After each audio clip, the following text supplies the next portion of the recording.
రాష్ట్ర ప్రభుత్వం ఉపాధ్యాయుల సమస్యలను పరిష్కరించాలని Bahujan teachers association state working president Santosh Naik అన్నారు. రాబోయే గ్రాడ్యుయేషన్ ఎమ్మెల్సీ ఎన్నికల్లో సామాజిక స్పృహ, సేవా దృక్పథం, పోరాట పటిమ ఉన్న అభ్యర్థికే తమ మద్దతు ఉంటుందని తెలిపారు. జిల్లా కేంద్రంలోని ఆర్ఎండ్బి అతిథి గృహంలో బహుజన టీచర్స్ అసోసియేషన్ జిల్లా అధ్యక్ష, ప్రధాన కార్యదర్శుల ఆధ్వర్యంలో మీడియా సమావేశం నిర్వహించారు. ఈ సందర్భంగా BTA state working president Santosh Nayak మాట్లాడుతూ ఎస్సీ, ఎస్టీ, బీసీ మెరిట్ అభ్యర్థులకు మెరిట్ ద్వారానే ఉద్యోగ నియామకాలు అన్ని శాఖలలో జరపాలని ప్రభుత్వాన్ని డిమాండ్ చేశారు. జీవో నెంబర్ 317 బాధితులకు న్యాయం చేయాలని తెలిపారు. పెండింగ్ బిల్స్, పదోన్నతులను తక్షణమే నెరవేర్చాలని ప్రభుత్వాన్ని కోరారు.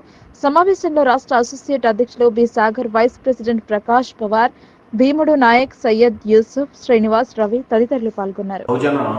టీచర్స్ అసోసియేషన్ తెలంగాణ రాష్ట్రం నిజామాబాద్ జిల్లాలో జరుగుతున్నటువంటి ప్రెస్ మీట్ కార్యక్రమంలో భాగంగా జిల్లా ప్రధాన కార్యదర్శి స్వామినాయక్ గారు, రాష్ట్ర అసోసియేట్ ప్రెసిడెంట్ బిఆర్ సాగర్ గారు, మిగతా ముఖ్య నాయకులు, జిల్లా రాష్ట్రాల నాయకులతో పాటు నేను ఎం సంతోష్ నాయక్, బీటీఏ రాష్ట్ర వర్కింగ్ ప్రెసిడెంట్ ఈరోజు ఈ ప్రెస్ మీట్ కార్యక్రమంలో భాగంగా కొన్ని అంశాల మీద, ఉపాధ్యాయ సమస్యల మీద చర్చించదలుచుకున్నాం. దాంట్లో భాగంగా జియో నెంబర్ 29 మొన్న గ్రూప్ 1లో ఏ అభ్యర్థులకైతే జియో నెంబర్ 29 ఇచ్చి 1:50గా పిలిచారో దాంట్లో బహుజనులకి తీవ్రమైన అన్యాయం జరిగింది.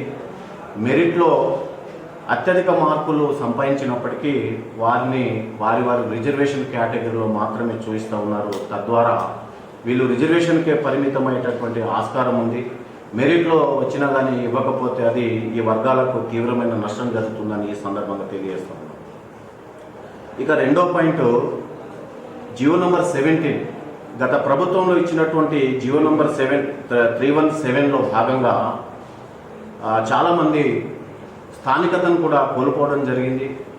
అయితే ఈ ప్రభుత్వం, కొత్త ప్రభుత్వం వచ్చిన తర్వాత వాటి మీద ఒక కమిషన్ వేసి సుదీర్ఘంగా చర్చించి స్పెషల్ కేటగిరీ మరియు స్పౌస్ కేటగిరీకి అవకాశం ఇవ్వాలని ఆ యొక్క కమిటీ నిర్ధారణ చేయడం జరిగింది.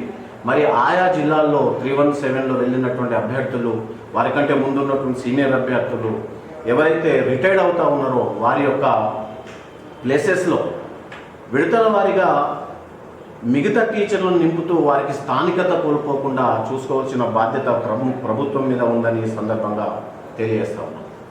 అదే రకంగా పిఆర్సి ఈరోజు మొన్న ప్రభుత్వం ఒక డిఏ ప్రకటించడం జరిగింది.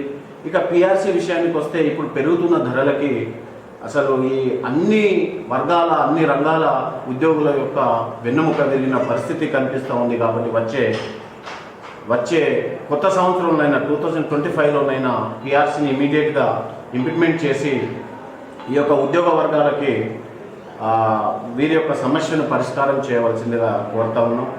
రెండవది, పెండింగ్ బిల్స్, చిన్న జీపీఎఫ్ ఖాతాలు కావచ్చు, మెడికల్ రియంబర్స్మెంట్ కావచ్చు, ఒక 50,000, 10,000, లక్ష లోపల ఉన్నటువంటి బిల్లులు చాలా ఉన్నాయి.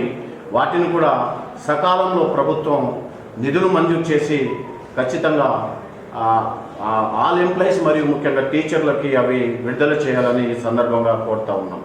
ఇక ఈ మధ్యనే రిటైర్డ్ అయినటువంటి గెస్టెడ్ హెడ్ మాస్టర్స్ వారి యొక్క పోస్టులు కూడా ఖాళీగా ఉన్నాయి.